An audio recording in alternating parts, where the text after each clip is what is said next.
like so many people in Formula One, super excited by not only his raw talent, because what we've seen is just an exceptionally high level, but the way he presents himself. You know, a young man, 19 years old,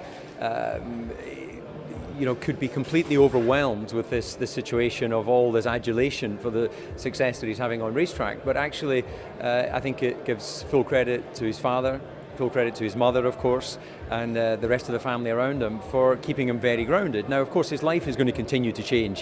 He's already internationally famous. He's earning considerable amounts of money. He'll go on to be even more famous and earn even more and more money. And of course, all of those things change the opportunities that you have in life.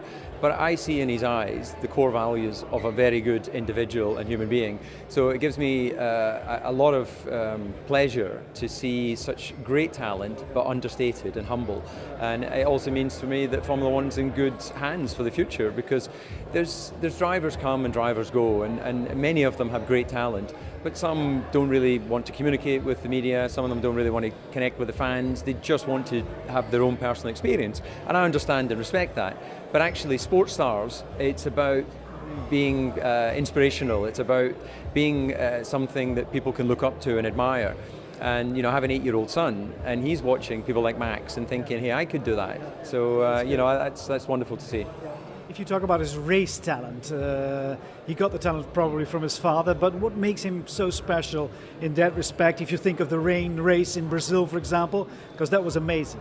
Well, don't forget his mother was a fantastic kart racer as well, so he has got this perfect storm of the DNA of a man and woman coming together and creating this incredibly fast individual. What really stood out for me in Brazil was not that he was fast in the rain, because all the exceptional drivers are quick in the rain, whether it's Hamilton, whether it was Schumacher, whether it was Senna, but it was the way he was exploring different lines. And at first I was thinking, what is he doing? And then I was thinking, how is he doing?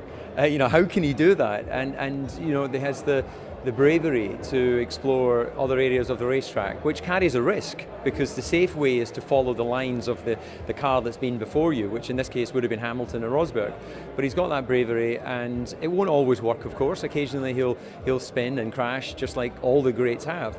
But I think that we just have to acknowledge that his arrival into Formula One has been a breath of fresh air. It's shaken a few feathers. Not all the other drivers have enjoyed going wheel to wheel with him, but until such time as the referee blows the whistle and says he's done something wrong, I think he is absolutely doing the right thing, pushing the boundaries.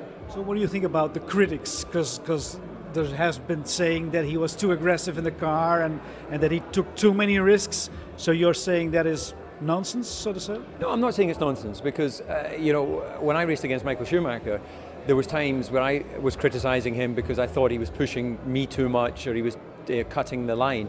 And I would have that conversation with Michael, and of course he would say, well, look, that's the way I race. And I would have the conversation with the stewards, and they would say, well, we didn't see anything wrong.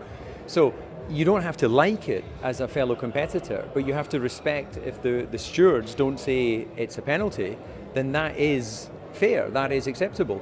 So, I think that some of the things that Max has done has been very, very close to what I would consider the absolute limit of sporting conduct.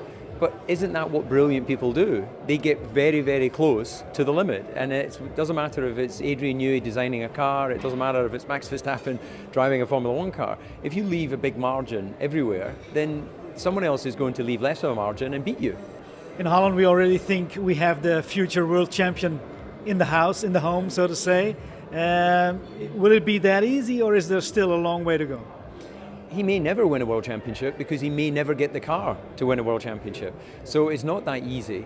But whether you win a championship or not, it doesn't take away from the fact that public opinion and paddock opinion sees him as a future world champion. People are not saying that to be nice to Max or to be nice to Holland. They're saying that because the raw talent is there, absolutely to be seen. Daniel Ricciardo is an exceptionally fast racing driver, and Max has come in, in Barcelona, won that first Grand Prix, and in his first year with the team, been able to be incredibly close on a number of occasions in front of Daniel. So all the evidence is there to people in the industry to know that the talent is worthy of winning Grand Prix and winning championships.